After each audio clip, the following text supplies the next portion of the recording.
hello! Again, we're here to demonstrate for our food essentials for SLU. Okay, we are going to make now the different kinds of dips or sauces. Okay, so we are going to make mayonnaise from scratch because it's essential. Some of you might not have a lot of ingredients at home, so you will see that some of our ingredients are only what you really have at home. Okay, from basic, we are also going to make the thousand dressing, okay, thousand island dressing, and a garlic sauce, which will be used for our different appetizers later. So we are making actually for our appetizers cheese croquettes, and we're also making potato croquettes. And later we will also be showing you different kinds of lettuce which we'll be using for our salad. Okay, first we have our mayonnaise. In some recipe books, you have eggs, okay? And you have, of course, our oil, basic oil. We have here salt, we have pepper, and the lemon. Okay. In some, they use actually just the egg yolk. Okay, so later, if you don't have a blender at home, you can just simply use a wire whisk. If you do not have a wire whisk, then use a fork. So you can make your homemade mayonnaise, and later you can maybe add mustard, you can add cayenne pepper, or other spicy ingredients which you can actually add in your mayonnaise.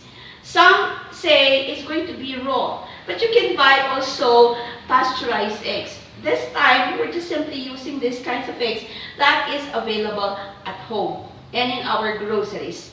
And you will see later, we're just simply eating the raw eggs from our mayonnaise. So, we place now the egg in our blender. Okay. From here,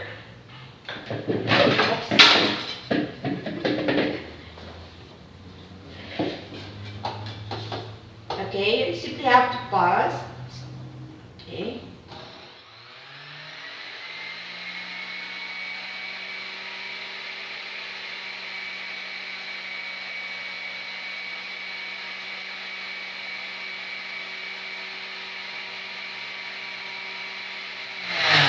You can see our eggs is going to be light and creamy already. You can now remove this cup of your blender, and we will place our oil little by little. Please do not place the oil, boom, immediately. You have to place it small amounts first. Okay.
Okay, so you will see it is just simply one egg, 1 cup, actually it is measured 1 cup oil. It's best to use olive oil, but if you don't have olive oil at home, you can use vegetable oil. It is supposed to double in size like this. It's going to be creamy, and this is already your mayonnaise. You can see that it is creamy, okay, white. There you are. This is our mayonnaise. So, we can now add your lemon. Okay, but again, Once you place your lemon, it should be in small amounts again. Okay? So you squeeze your lemon without the seeds. Okay? And of course, because the acid of your acidic thing of your lemon will actually make it taste better. Okay? So what we did, of course,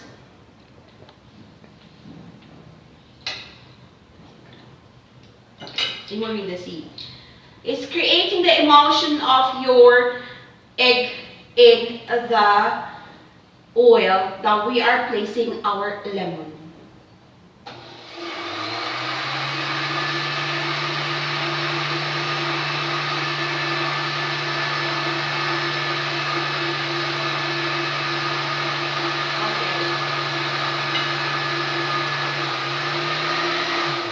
We can add a little of our pepper and a little salt. Okay.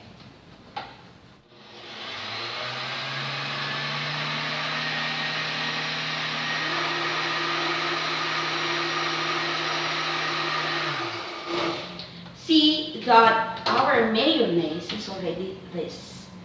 You can see it is so creamy, white, and there you are. Okay. This one is our mayonnaise. Okay. And once you add the garlic, this is going to be your garlic sauce. So, in our mayonnaise, we are now adding our garlic. Okay. This has been without the skin, of course. Sliced a little, and then we will add it now in our mayonnaise, and this is going to be our garlic sauce.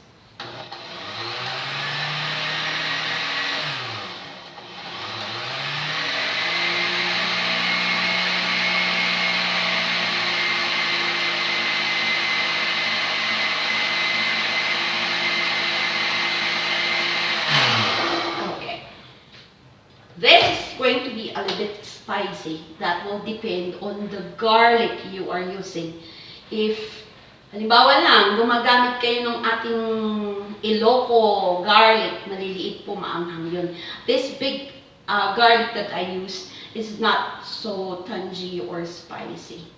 Okay, so this is our garlic sauce, which we will be using later as a dip for our appetizers. Okay, with your mayonnaise, you can add now ketchup. The ketchup with your mayonnaise, that's your Thousand Island dressing. Okay. You have seen our mayonnaise earlier. You can see it now. I will just add my ketchup. Okay. I add now my ketchup in my mayonnaise. And it's going to be our Thousand Island dressing. Okay, so all you have to do is mix this. Okay.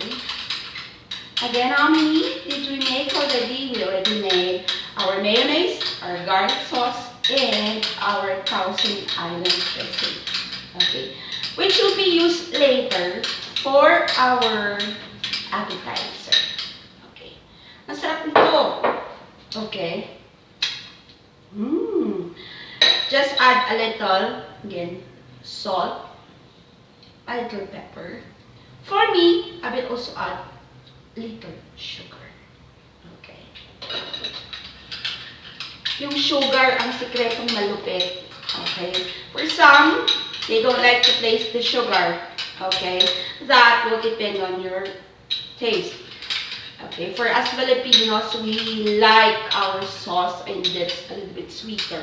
So, you can taste it. Okay? Very good. Especially for kids, they want something a little bit sweeter. Okay. So, we proceed. We have now three. Our mayonnaise, we have our garlic sauce, and we have our Thousand Island dressing. Okay. I'm going to show you also how to make a vinaigrette. Okay, our vinaigrette, maaari kasing ang vinegar na meron kayo sa bahay ay rose vinegar, white vinegar, or you have sukang Ilocos. Okay? So, yung iba, sukang Ilocos, you can have different varieties of your sukang Ilocos also. Mas masarap, syempre, depende pa rin sa panlasa nyo. Kung yon ay lalagyan nyo lang ng simple lang. It's just the sugar, a little salt, and a little pepper. Okay. So, we can now mix from here your vinegar. Okay. Place now our vinegar. We place a little salt, little sugar. Okay. And all you have to do is to mix this together.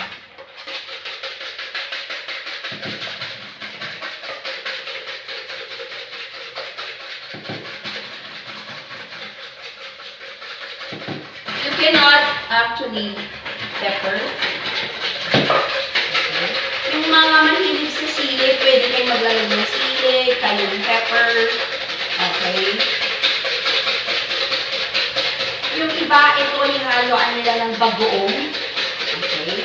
So, depende kung ano na namang available meron kayo sa bahay na pwede natin gamitin later for your salad, which is our vinegar. Basic lang po ito. But you can add other herbs and spices. Okay. Yung iba, ano nilalagay nila? Instead of sugar, they add honey. So, mas nutritious siya, tsaka mas masarap siya. But I'm sure yung iba, hindi po available. Ano yung pagiging masarap nito, pagpapasarap nito is actually your sugar, which makes it a little bit sweeter again. Okay. Sa iba, ano yung ginagamit nila? They might use wine. Okay. So we have wine as a substitute from your vinegar for what you have here in our local market, and at home, we have our own local vinegars. Okay. So, social talaga kung wine ang gagamitin nyo for your vinaigrette.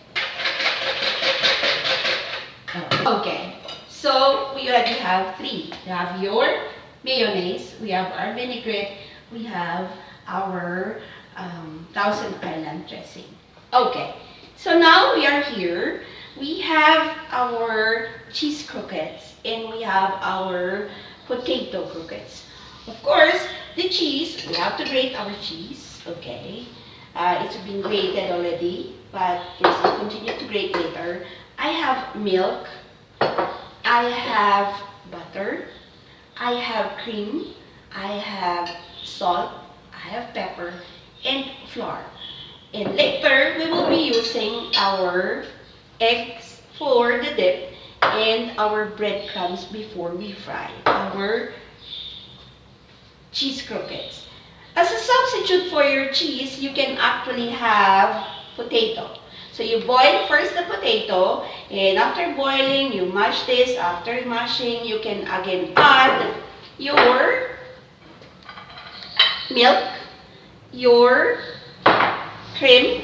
All-purpose cream could be used at home. This recipe is also good for 3 persons or 3 pieces only. Okay, 3 pieces. You have your butter, you have your pepper, you have your flour, and you have your salt. Again, we can have different recipes, what is available at home. Inside our croquettes, we are going to place now, maybe you have hot dogs at home, you can place hot dogs. You can place sausage. You can also place your corned beef if that's available at home. Kung sakaling walang corned beef, ano pa pwedeng substitute? Can you use tuna? Yes. Can you use sardines? Yes. Can you use meat? Yes. So, but of course, the meat has to be pre-cooked. Everything could be a substitute, but if you don't have this to be placed inside your croquettes, you can actually have ham. Okay? You can also have, or plain. You can have plain croquettes without something inside, okay? You can also use a substitute for your potato, sweet potato, kamote. Yung uso din ngayon, ube. pwede rin. Okay? So you can be very creative, be resourceful. Of course, you don't simply have to stick to your recipe. If you think this is just what simply you have at home, okay, substitute what you have at home and you can see and experiment what could be good for your taste. Also, taste for the kids or maybe for the older persons. They love to eat, okay? And that will depend on what they would choose and what they prefer, okay? From here, we have now, okay, our grated cheese. Okay, this is set aside.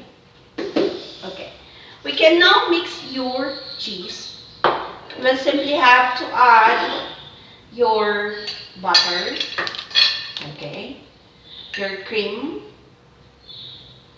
and a little of your flour. Just mix them together. Okay.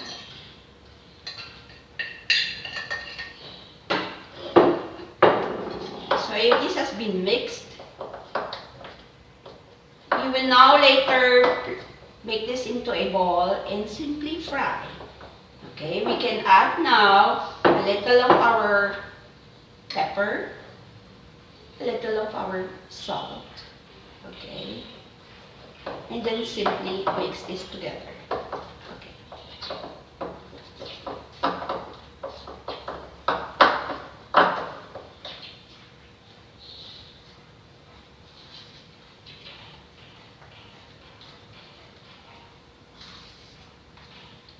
Ano yung magbubuo dito? Yung butter. Actually, yung cream na nilagay din natin. Okay. So this is our cheese. And now, add a little your milk. Okay.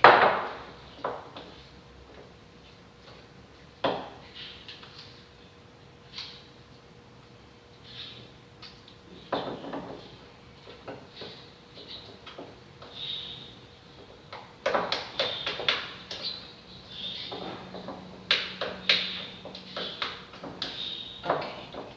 This is for our croquettes. Okay. This is our cheese. Medyo kulang yung cheese natin at yung flour. Dagdag lang natin lahat ng natin ito.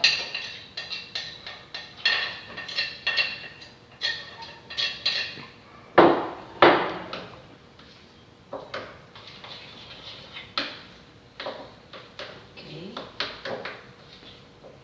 Kulang pa.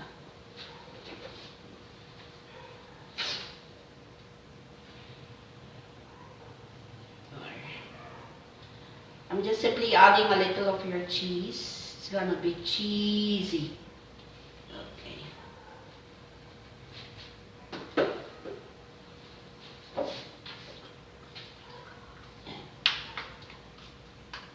Okay. At the other side, we have here our potato. Okay. We have our potato. We have to simply mash our potato. If you have fully mashed your potatoes, you simply have to add again your flour. Okay. Our flour. You add your cream.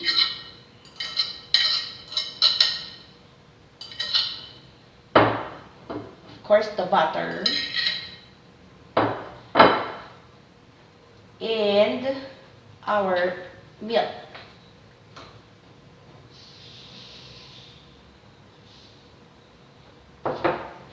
Just mix it together. Okay. Add a little of your salt and a little of your pepper. Okay. Just mix it. And we can now form this into a ball. Wrap it later with we can wrap the sausage or the hot dog or a little of your corned beef or tuna, and then we are going to fry this.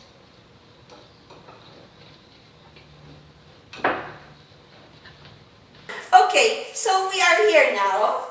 We have our cheese croquettes. Okay, so you simply have to make a ball.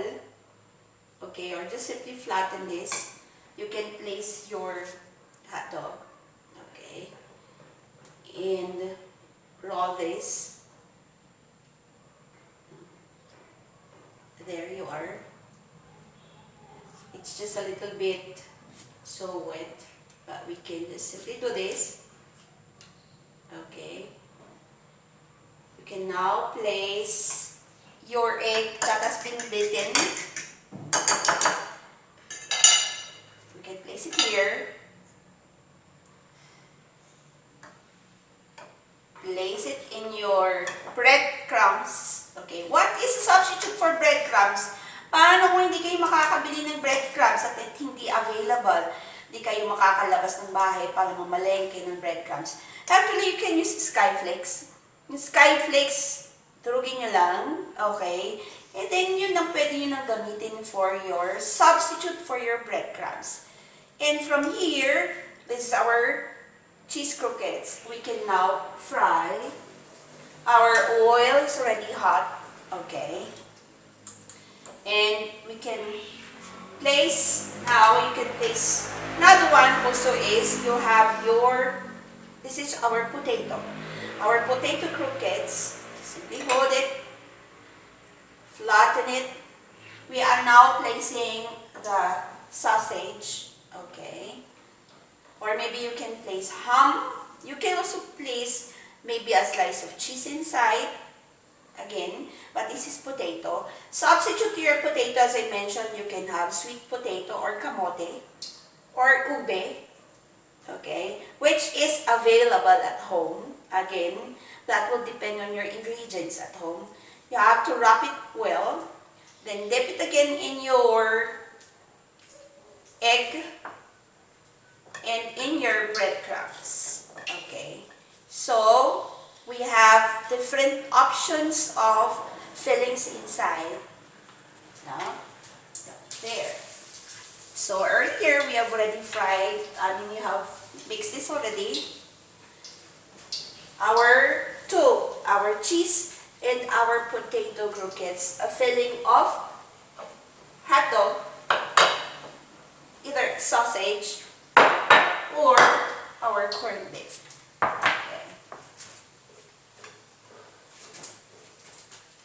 There you are.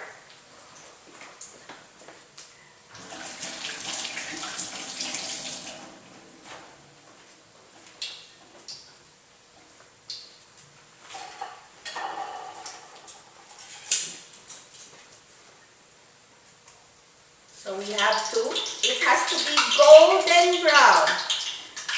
You have your cheese croquettes and our potato croquettes.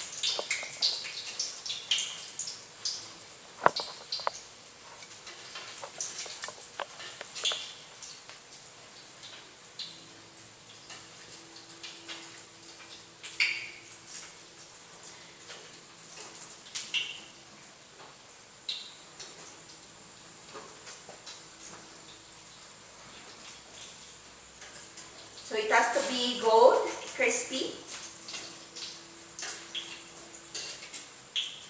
The recipes will be sent to you later and all the measurements. You don't necessarily have to have all the complete, full recipe for your demonstration or return demo.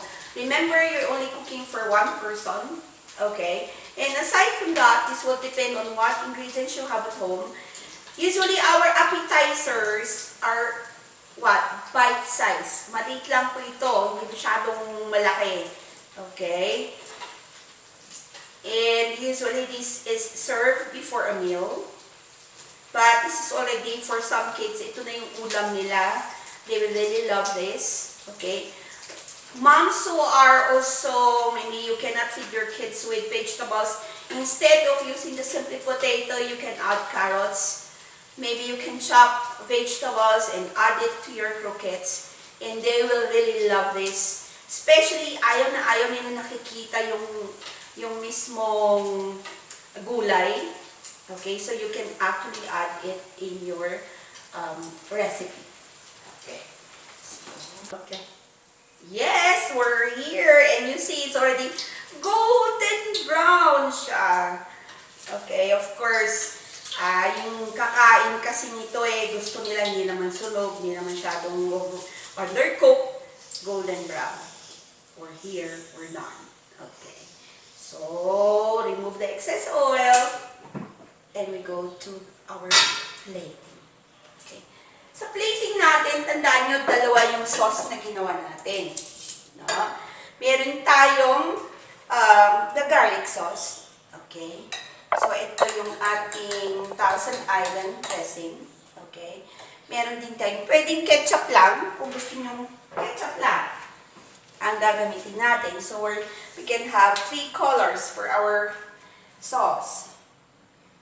Okay, I am now placing just 1 plating for your ketchup, maybe. Okay. There you are. A little of your, this is our Thousand Island, that's mayonnaise and ketchup. From our mayonnaise, yung unang ginawa natin kanina, okay, you have it here.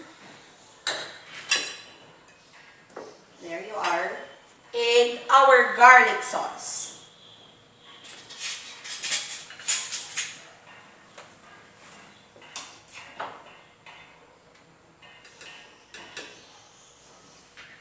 Then just play around with your sauce so that you are creating now a colorful plating. You actually have the white, the red, and the light color. Okay. So, of course, you can remove the excess you have here. There. And you can place now your croquettes.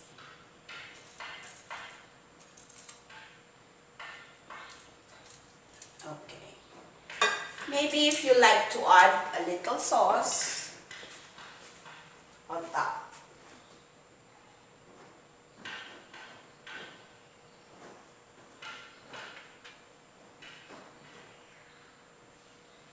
There you are. Okay.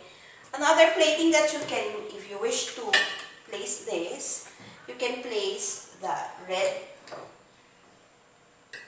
There you are. You can have this garlic sauce that you have. And just create different designs for your plating later. Okay. So you have a beautiful design there. Okay. You can again place your croquettes. This is a combination of your cheese and your potato croquettes. But if you wish to separate it, all cheese, cheese, all potato, potato. But this is now combined that we had for our demo for today. This is supposed to be good for only 1 person. Okay. If you wish to place greens, you can place greens on your plating. Okay, so that's it. Thank you. Okay, we're on our third appetizer. A while ago, we were able to make the cheese croquettes and then the potato croquettes with the hot dog and the sausage inside. Now, we have our potato croquettes. This is the one, our potato a while ago. But we were not able to use our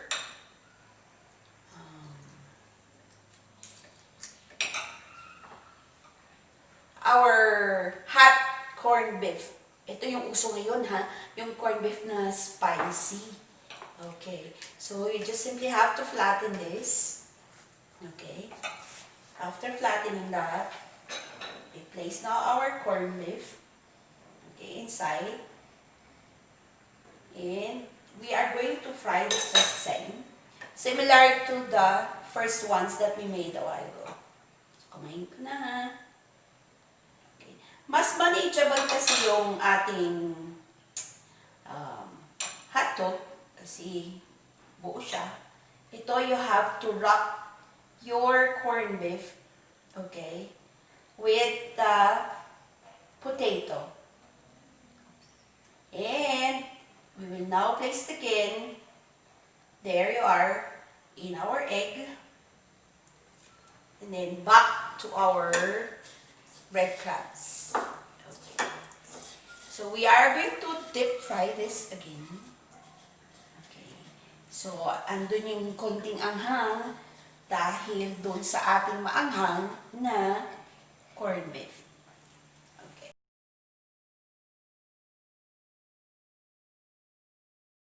Okay. So we have here now our deviled egg. Why do we call this the deviled egg? What are the ingredients? Actually, we have here our boiled eggs. Okay, so hard-boiled eggs. You have the yellow that's really good and hard. And then, ito po yung ginawa nating mayonnaise kanina. Okay, as ulitin lang po natin yung ingredients ng mayonnaise natin ay egg lang at saka meron tayong oil. And blender po natin. Ito na po yung consistency niya. And we also added lemon. Yun ang magpapasarap talaga sa ating mayonnaise, na homemade mayonnaise. So, we are just going to what? Get our egg yolk. Okay?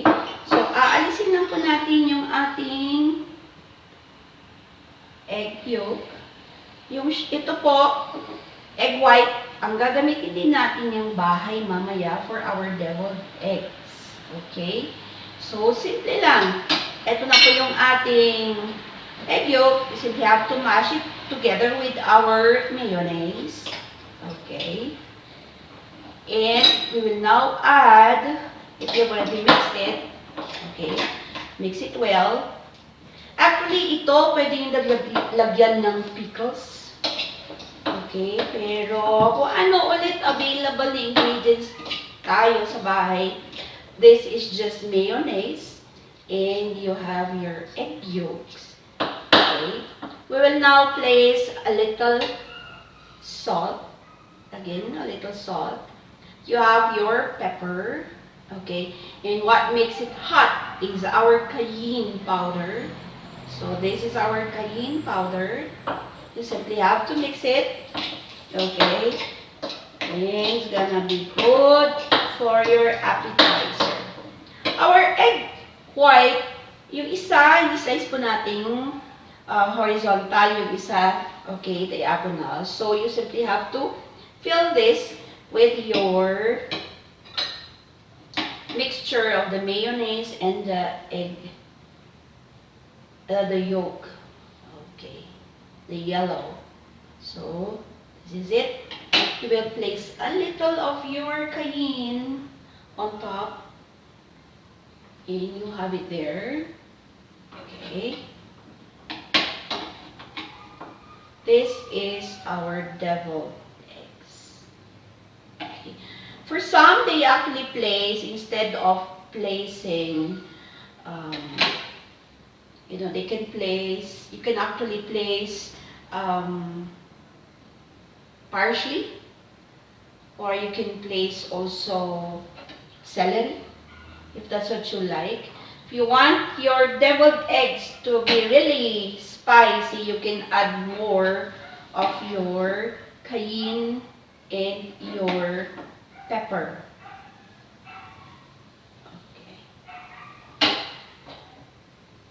So this is our devil eggs. It's called devil because it's going to be real hot. Okay, so there you are. Okay. That will depend on your plating. If you can add some more of your cayenne. That will depend on you're gonna use it. We can also place pepper. Okay, so here is our onion legs. All I had to do was to slice this, and then ayan, nag-open na po siya. Okay, you don't even have to place this in water anymore. So to make your, here is your deviled eggs.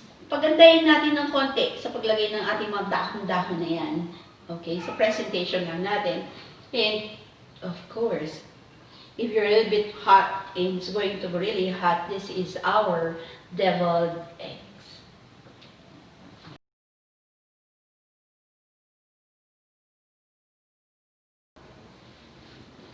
As part of our appetizer, we now have a salad. We have different kinds of lettuce, okay? So we have our iceberg. Ito po yung nabibili natin na bilog sa palengke. Okay? We have our romaine. Okay, this is our romaine. Para po siyang wombok, pero hindi po wombok. Lechugas po ito. Okay? We also have our greens. Meron po tayong klaseng ganito. They call that the red lettuce. Okay? So this is the green leaf lettuce. Okay? So, we only have here 3 varieties, but there are more of our lettuce. What is supposed to be our sauce now for our salad? Earlier, we made our mayonnaise. If you remember, we made our mayonnaise. We also made already our mayonnaise and ketchup, our Thousand Island dressing. Okay. And we also made our vinaigrette earlier. Our vinaigrette, actually, we mixed our vinegar. This is rose vinegar. You can use sukang iloko. You can use dato puti. Or you can use wine, vinegar wine. Actually, ang daming pwedeng klaseng wines na pwede natin gamitin. Just simply add sugar or honey. And you can now add salt and pepper. You can also add cayenne powder if you like to make it hot and spicy. But what I just placed here earlier was just the vinegar. You have your sugar, you have a little salt, a little pepper. Yun lang po yung vinaigrette ko. Okay. So, we actually here, what do we have is salad. This is a pipino. Pipino po ito. Sa pagbabalat ng pipino natin, okay, importante, ito po yung dark part. Ito po kung saan nakakonect po yung ating pipino. This is the light part. Pag binabalatan po natin ito, it should be towards the dark part. Pag ganito po siya natin babalatan, kung balak po natin balatan ang ating pipino. Bakit towards the dark part? Para hindi po ito magiging mapait. Pag ito, binalatan natin papunta doon, magiging mapait po yan. Okay.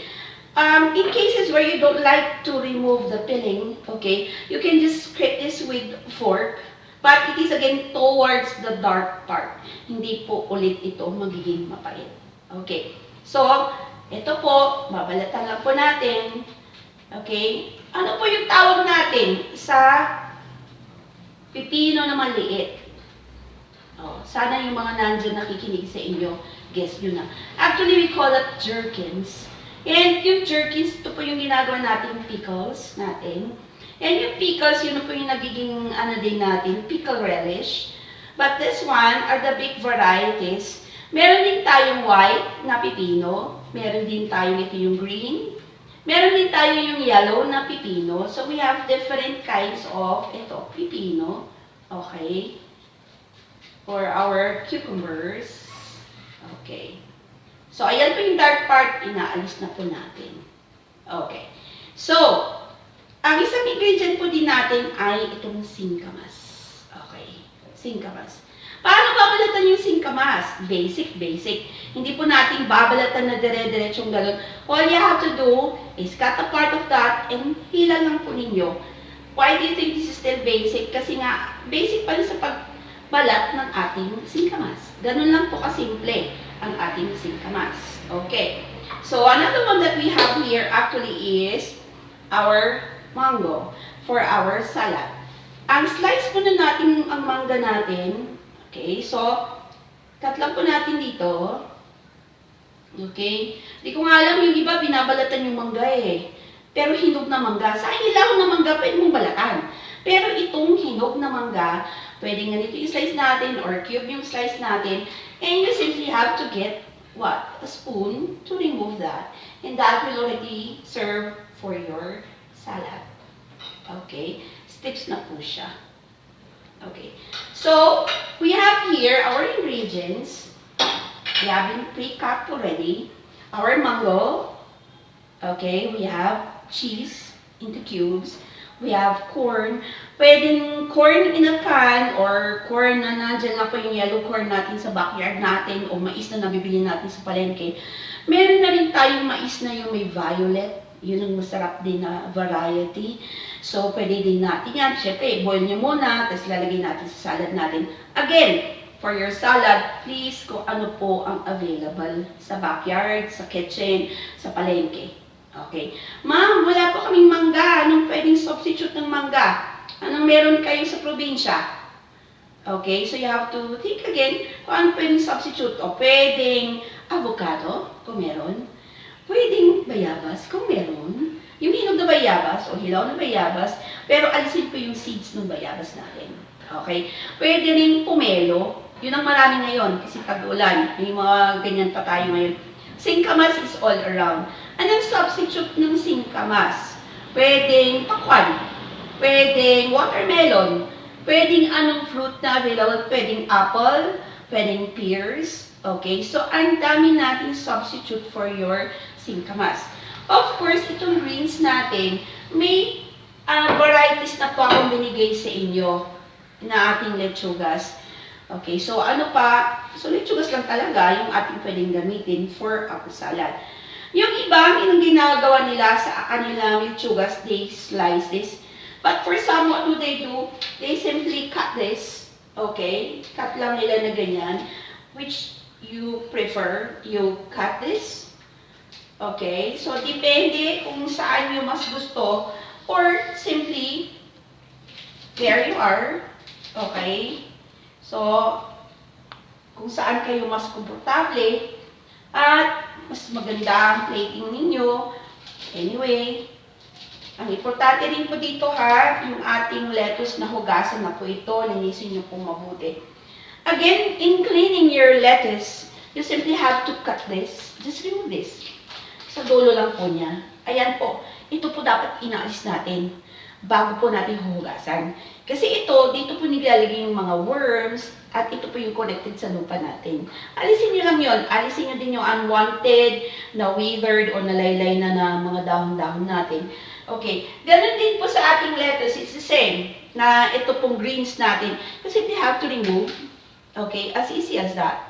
Ito yung itatapon natin. But of course, you have to choose alin pa dito ang pwede natin gamitin. Malinis at saka safe po siya. Kung may mga worms dyan, simply have to wash it again. Kasi ito, kung ito ay ang ginamit, yung soil na walang fertilizers, then organic po ang tawag natin doon, it will be very good. Madali din pong itanim ngayon ito. Okay, we have this in our backyards. I'll just simply go back. You have here your cucumber. Okay, cut na po natin. Okay, there you are. So, we simply have two places in your salad. Okay. We have now here our cucumber. Okay. There you are. We place now our corn. We place our cheese. Na-cube na po yung ating cheese. Okay. Actually, ito pwede din natin lagyan ng strawberry kung gusto nyo. Okay.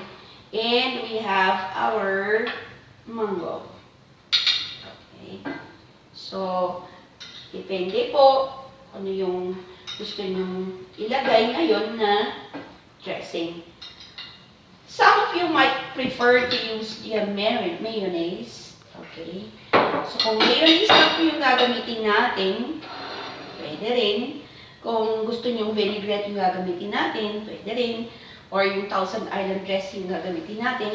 So, ito ngayon, ang ilagay ko na po ito, yung ating mayonnaise and our ketchup.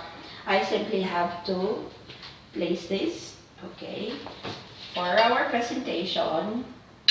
Okay, maganda sana ito kung may strawberry or may avocado. Okay, depende po yan kung ano yung available sa ating bahay. For your return demo, it will still be best if you will have to see what is available again in the market, in your backyard, or simply at home. Okay. So, here we are with our salad. Okay.